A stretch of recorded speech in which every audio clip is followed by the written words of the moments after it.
Hi, my name is Mary. Today FM plays the best music in Lambasa. Today FM rocks.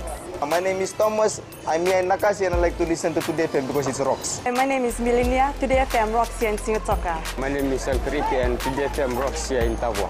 My name is Mary Jane. I love listening to Today FM here in Ba. Today FM rocks. My name is Ilaiti Ambal and I love listening to Today FM. Today FM rocks here in Osur. Today's hit music on Today FM. In the news tonight, villagers object to Thurston Garden rezoning. Cheating students under loan scheme could be prosecuted. And suspected getaway driver remanded in court. From the studios of FBC Suva, Jackie Smith. Suvavo villagers in Lami have been told that the decision to construct an Indian embassy at the Botanical Garden in Suva lies with the local government ministry. This comes after about 200 villagers brought more than 2,000 signed letters objecting the land swap deal with the Indian government. 3 Yavusas and 11 Matangalis overwhelmingly objected to the unilateral decision taken by the government to convert the site to accommodate the new Indian government chancery. They were the ones who advertised in the papers. Whoever does not like the construction of the Indian embassy, to write to them, which is today is the last day, and that's what we've done. The Suva City Council refused to speak on the issue. The Suvabo villagers say they were told the matter will be presented to the ministry responsible. They've told us that the decision making for the yes and no to the construction of the Indian embassy is with the local government. What they will do is just write a covering letter and propose to them to consider what we wanted. Efforts to try and seek comments from local government minister Pramila Kumar remain unanswered. Lands Minister Asnil Sudhakar had earlier stated the land is owned by the state and they will determine the development that takes place. For this Indian embassy allocation, yes, the land belongs to the state. The state was requested, so it's within the powers of the Director for Lands to allocate the land to an embassy for any other purpose as well. Navarra says the site to construct the proposed embassy is the sacred burial ground of their forefathers and they don't want any development to take place there. Ali Kimbia, FBC News. Students caught forging documents and providing false information in their application forms may be prosecuted by the Tertiary Education Loan Scheme Board. Chair Dixon Sito has revealed they're currently investigating a few cases, but adds no further information can be released due to student confidentiality. Falsification of marks is one of the major fraudulent acts as reported by Ritika Pratap. The TELS board is working closely with the Solicitor General's office to penalize students providing false information. Some cases where they have not been able to get what they want from us directly when we get the correct information. So when they take their appeal to, say, some of the senior people in government, we find that some of the information given there is incorrect and in some cases fraudulent. Dixon Sito says these types of issues take up a lot of valuable time to deal with. If they have a good grounds of appeal, we will look at it and we will sort it out. But when the grounds are very, very poor and defective, and it's not supported by proper information, but by doctored and altered documentation where the marks have been altered to, and when we get it from the proper source is not the same, we are now looking at potentially prosecuting some of these people. The TELS-B chair says they are answerable to a lot of people, including the Auditor General, parliamentary subcommittees and the Education Ministry. Unfortunately, we're not in a position to break the rules or bend the rules. And the problem is this: the minute you make an exception, then you have to do it for everybody. The board has discovered that it's only a small group of students who have resorted to such actions as they were short by a few marks to qualify for the scholarship. Ritika Pratap, FBC News. A man in his 40s appeared in court today after he was allegedly found in possession of an illicit drug. Ravindra Singh is charged with 1 count of possession of an illicit drug. It is alleged that Singh was found in possession of 38.92 grams of the illicit drug methamphetamine. Singh's lawyer, Aquila Nadolo, asked for the court to grant bail. The prosecutor objected, stating that the alleged offence is becoming rampant in society. Magistrate Prakash, however, granted $2,000 bail. Singh has been ordered to surrender his passport and a stop departure has been imposed on him. He is also to report to the Lami police station once a week. The matter will be recalled on the 13th of next month for plea. A man alleged to have been involved in a robbery outside the ANZ Namaka branch over the weekend appeared at the Nandi Magistrates Court this afternoon. Akshay Nawal Raju, who is alleged to have been the getaway driver, has been charged with 1 count of aggravated robbery. The 27-year-old, along with 3 others, allegedly robbed a woman in her 60s while on her way to the bank with her company's takings of more than $15,000 in cash and cheques. Raju was refused bail by the magistrate because of a criminal case pending before the Nandi Magistrates Court and is likely to re-offend if granted bail. He was also convicted of theft by the Lautoka Magistrates Court in 2014. The case has been transferred to the Lautoka High Court and he will reappear next Wednesday. Sainiana Wangai-Nambete has been acquitted of all corruption-related charges by the Suva Magistrates Court this afternoon. Magistrate Walleen George says the court finds that the prosecution has not proven beyond reasonable doubt that the monies obtained by Wangai-Nambete as charged constituted a financial benefit for her. She says the court is not satisfied that Wangai-Nambete became financially better off as a result, receiving that money from each of the witnesses named in the counts against Wangai-Nambete. It's alleged that when Wangai-Nambete was a media liaison officer for the Ministry of Works, Transport and Public Utilities, obtained financial advantage by falsely stating that the then Minister for Works had requested $5,760 over 9 separate occasions between May 2010 and June 2011. Her case has been ongoing for 7 years. Still to come, FIU reveal millions in suspected tax evasion.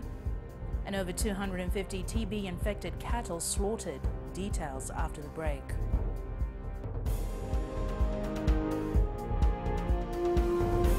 Nambula FM, nambandua ya nasere. Hoya uvasit sai sai lambasa, ya ndo talita ina warong nambula FM nambandua ya nasere. Gua da tumeli ako na tao no hinga toka. Talita kina na warong nambula FM nambandua ya nasere. Wana tuma nambula FM nambandua ya nasere nawaluan. Na vengo fane na tao no singa toka. Kito ndo talita kana nambula FM nambandua ya nasere. Bula FM nambandua ya nasere.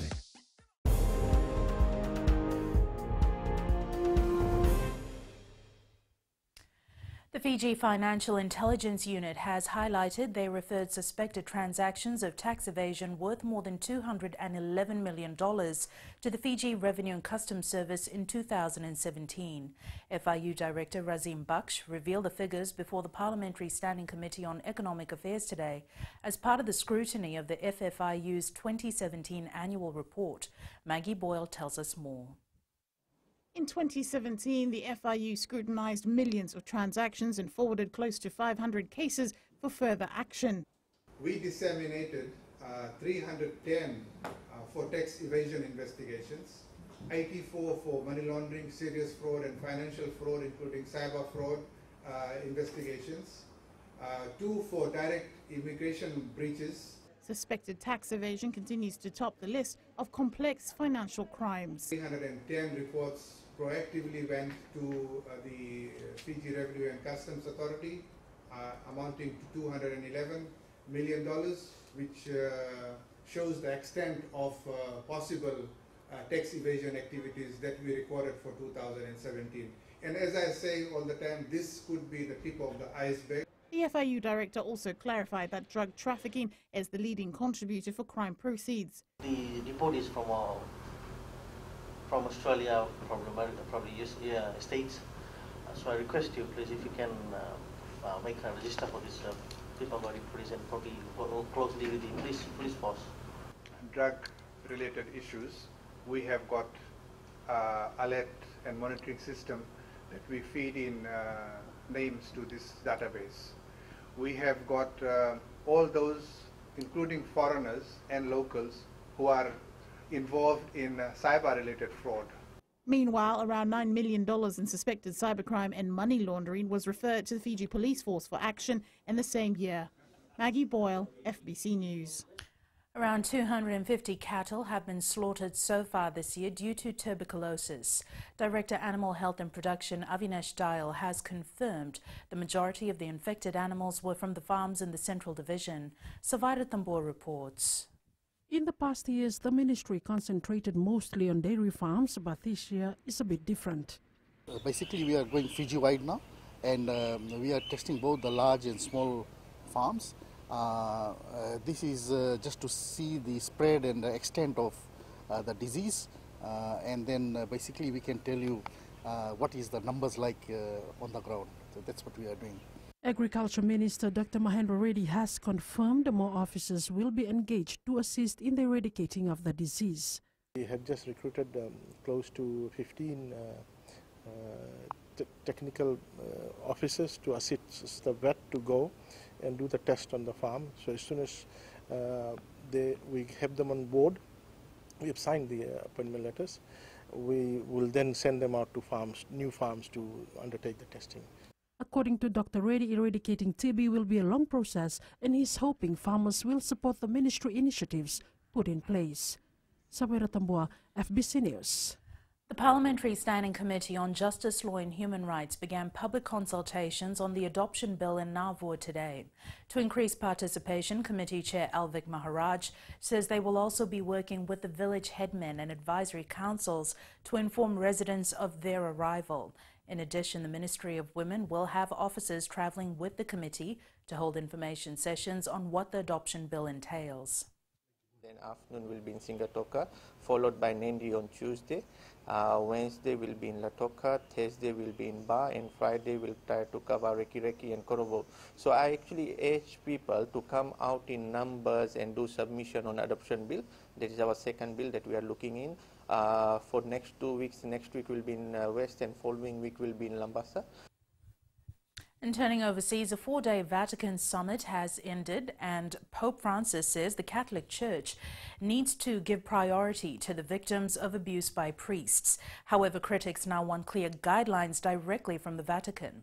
Coming up in sports later with Jamie, Chelsea goalkeeper draws worldwide attention for going against his manager's wishes. But first, Kelly Vadala is here now with business. Thanks, Jackie. Good evening, and coming up after the break. Increase in visitor arrivals last month. And in growing Fiji, new organic products launched. Stay with us.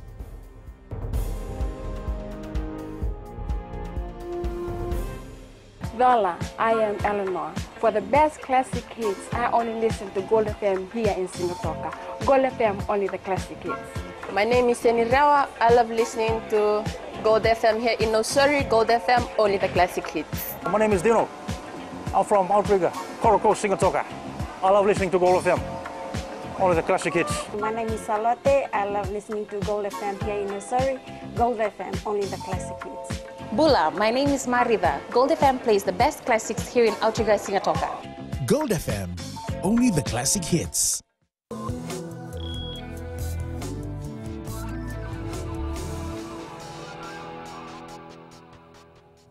Leading business tonight, provisional data shows an increase of 1.9% in visitor arrivals for last month compared to last year. A total of 63,807 visitors came to Fiji in January. Increases were recorded in from New Zealand, Canada, USA, Japan, China, and the rest of Asia. There were decreases in arrivals from Australia, Pacific Islands, UK, and continental Europe. Visitors arriving for holiday purposes accounted for 73.8% of total arrivals. The majority of visitors to Fiji last month were in the age range of 25 to 63. We now join Shoran from HFC Bank with the latest from the global stock market. Let's have a quick review of action on the South Pacific Stock Exchange for last week. 7 of the listed stocks were traded, noting share price changes. Freebird Institute shares dropped by 2 cents, ending the week at $2.96. Kontiki Finance shares went up by a cent, closing at 95 cents.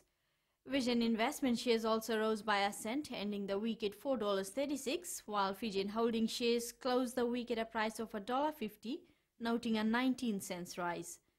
Following these price changes, the overall market capitalization increased by 1.85% and ended the week at $3.3 billion.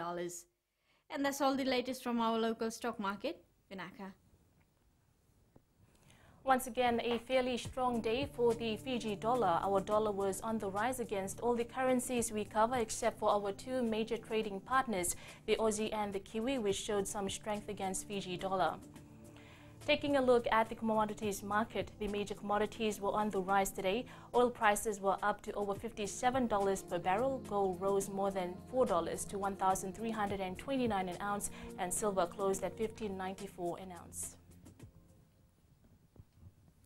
9 new organic products have been launched by Friend Fiji in an effort to promote healthy living. This has been made possible by farmers in Ra and Vanuatu who have been certified to grow organic produce. Philippe Nekaso has more.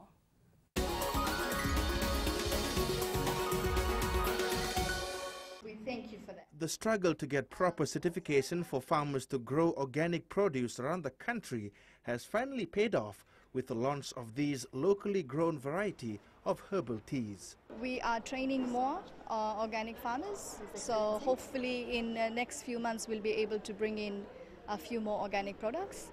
At the moment you'll see a range of herbal teas. Unlike we have a few flowers, but Uto breadfruit flower comes from a particular village, which is the whole village has been certified in Senganga. So we have certified now the breadfruit flower.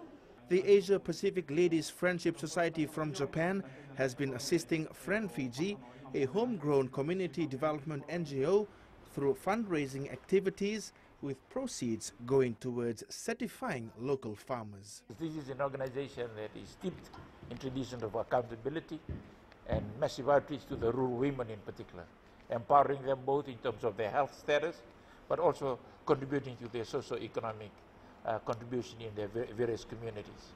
Once in several years, with the invitation of ambassadors and their spouses, we visit the member countries to see how funds we raised is used. There's currently 1,400 farmers involved in the production of new organic products. Philippe Nekaso, FBC News.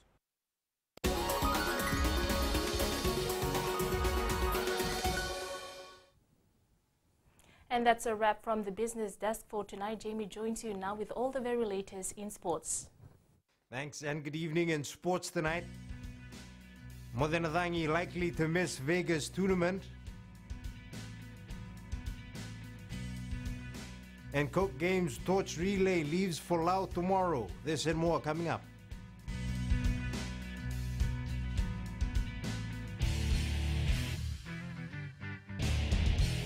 Hi, I'm Jyotishma. I'm from Singatoka. I love listening to Mirchi FM. Mirchi FM is hot.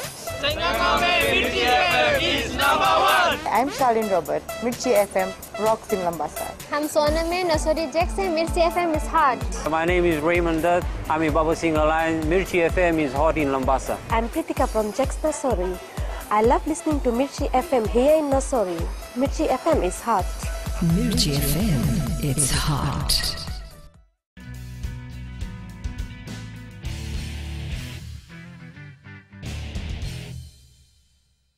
Fiji Airways Sevens forward Sivuloni Modena is most likely to be left out of the Las Vegas tournament squad for this weekend. His current suspension for a dangerous tackle against New Zealand at the Sydney Sevens earlier this month disallows him from playing in Fiji's next 3 matches, which would mean him having to sit out all of Fiji's pool matches at the Las Vegas Sevens.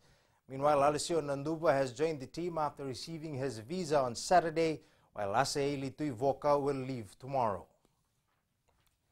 Fiji Airways flying Fijians Rep Semiran Randra and Eto Nambuli scored a try each to help Bordeaux defeat Grenoble FC 47-31 in top 14 rugby yesterday.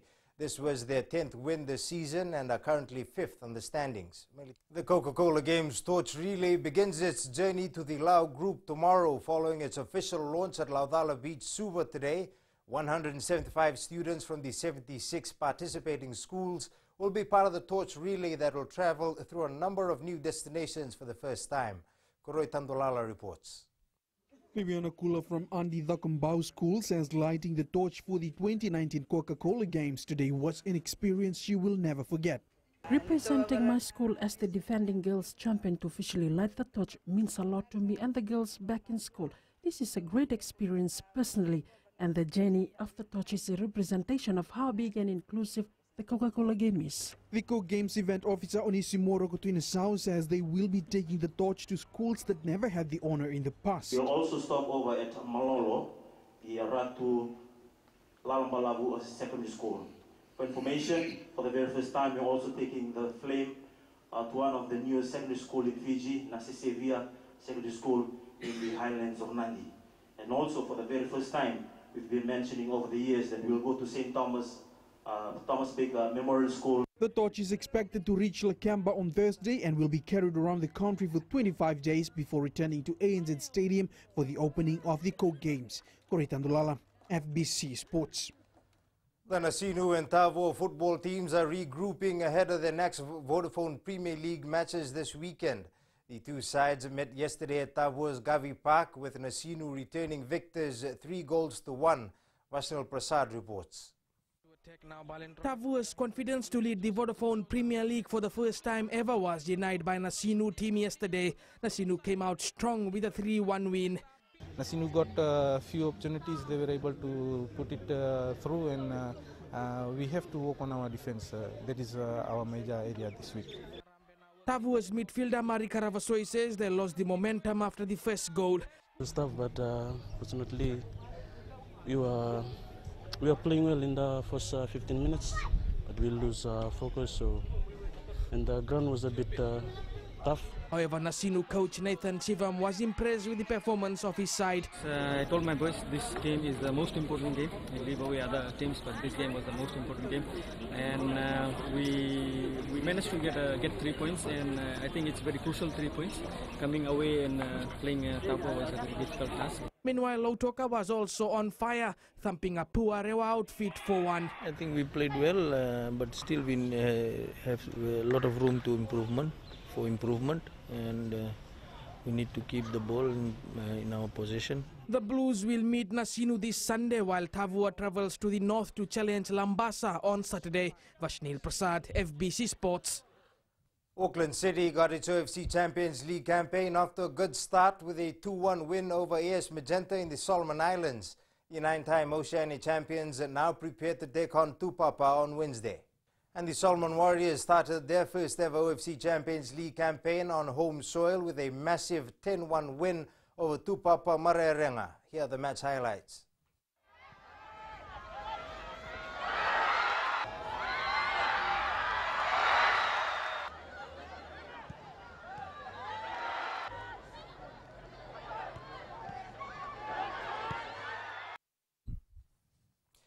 The new champions of the National Triples Bowling Championship in the women's category were crowned yesterday. Doreen O'Connor, Cheryl Ma and Rosalini Tukai overcame defending champions Litieti Koisuba, Radhika Prasad and Loretta Kotoisuba 18-15 in an intense final at the Suva Bowling Club. Meli Tavanga reports. It was a two-day struggle for veteran bowlers Doreen O'Connor, Cheryl Ma and Rosalini Tukai as they worked hard to claim this year's title. Very, very difficult because Litia is a very unpredictable player. You know, she can draw shots. She's a fantastic player, and I think we were just lucky to get away with the win today. Women's triples winner Cheryl Ma says they'll continue to play in local tournaments to build their confidence ahead of upcoming international events. Continue playing club games and also to keep practicing with whatever coach has given us as the build-up to Asia Pacifics and the South Pacific Games. Meanwhile, Sam Messanasiru Vatu defended the men's triples title with his teammates Abdul Kalim and Suren Chand after they beat David Aitchinson's team 18-16. This afternoon we played as a team to retain and the trophy for the second time. I'm happy with my players, Suren and Kalim. I think we complement each other we play for one another, and I think the result was positive on our side. The next national tournament, the Hudson Cup, will be held during the Easter weekend. Melitabanga, FBC Sports.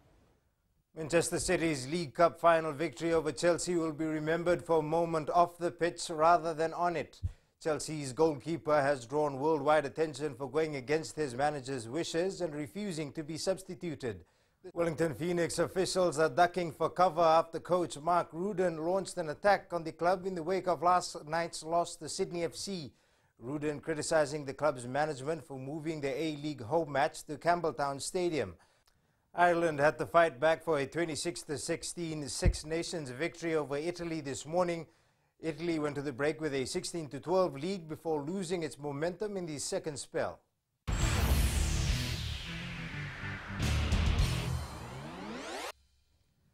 And today's play of the day had to be Manasa Mateele's offload for the Crusaders in their Super Rugby clash against the Hurricanes over the weekend.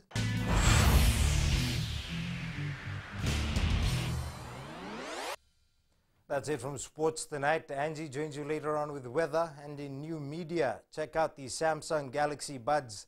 That's coming up right after this break.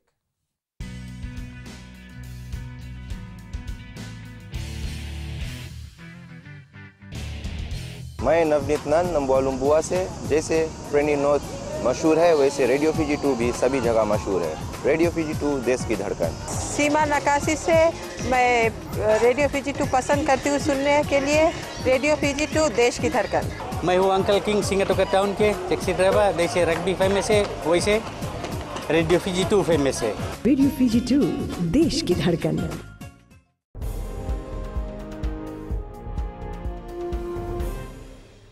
Tonight's new media features the new Samsung Galaxy Buds that charge right off the back of the S10. No need for long cables or the struggle of looking for a power point. It's weather time now with Angie.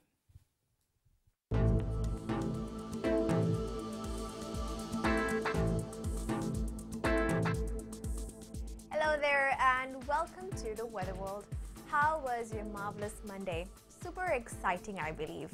Our morning showers turned into absolute beauty. Taking a look in the west, very bright spells. Hope you did some fun activities. Eastwards from Peck Harbour to Suva, quite easy here with stunning conditions. And up north, more of the same, clearer conditions. At sea, southeast winds at 25 knots, moderate to rough seas. For the tides, high tide at 12:07 a.m. with low tide at 6:02 a.m. Sunrise at 6:04. For tomorrow, we're in the low pressure territory, but that won't get to us. So we're cool with more sunny periods. Tomorrow's temps, the jet-set town Nandi will be the hottest with highs of 33 degrees. Great place to have all the fun. And looking further on to Wednesday, we can expect a shower or two, but otherwise, all will be well. And that's all from the FBC Weather World. Jackie. Thanks so much for that, Angie. In Fijian Pulse tonight, we asked, do you think there should be more suicide prevention services available in the country?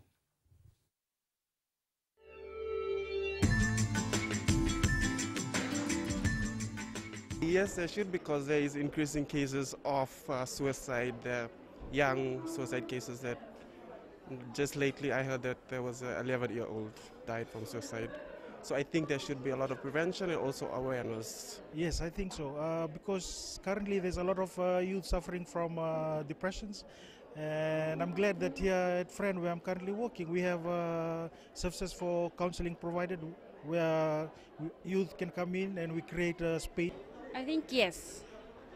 And the reason is because there's a lot of suicide cases happening around Fiji every year. Yes, definitely, especially after the news we have received recently that more and more young people, especially students, choose that way, and it's very sad to see.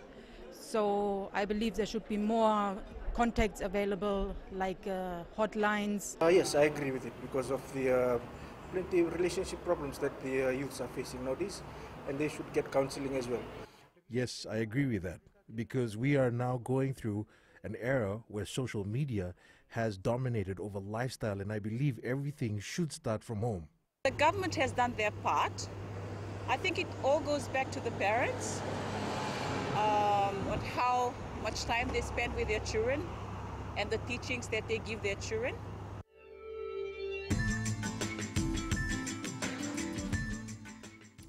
In the world of the weird and the wonderful, a 103-year-old woman has defied all odds to become a junior ranger at the Grand Canyon in Arizona in the USA.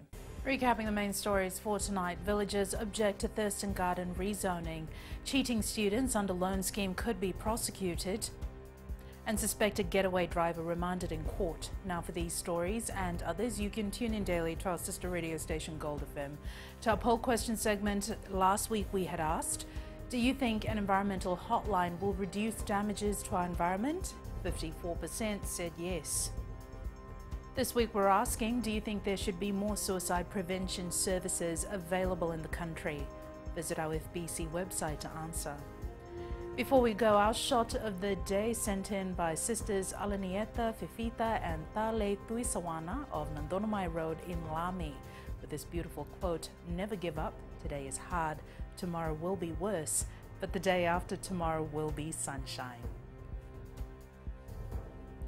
Remember, you can send us newsworthy pictures and videos on email fbcnews@fbc.com.fj or share it with us via Facebook page FBC News. You can also follow and tweet us your news tips at FBC_news or simply hashtag FBC News.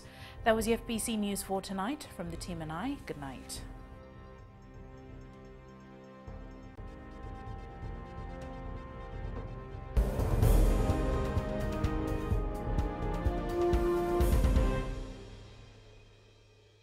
Bula, neva ngo malakai leloma, ngo ngai nakas ondo wakarong ng Bula FM, nambang dua na sere. Hoya ubasit sai sa Ilambasa, ya ondo talita ina warong ng Bula FM, nambang dua na sere. Gua do tumeli, ako na tao no hinga toka, talita kina na warong ng Bula FM, nambang dua na sere. Wana tuma ng Bula FM, nambang dua na sere nawaluan. Na vengo fane na tao ngo singa toka, kita ondo talita ka ng Bula FM, nambang dua na sere. Bula FM, nambang dua na sere.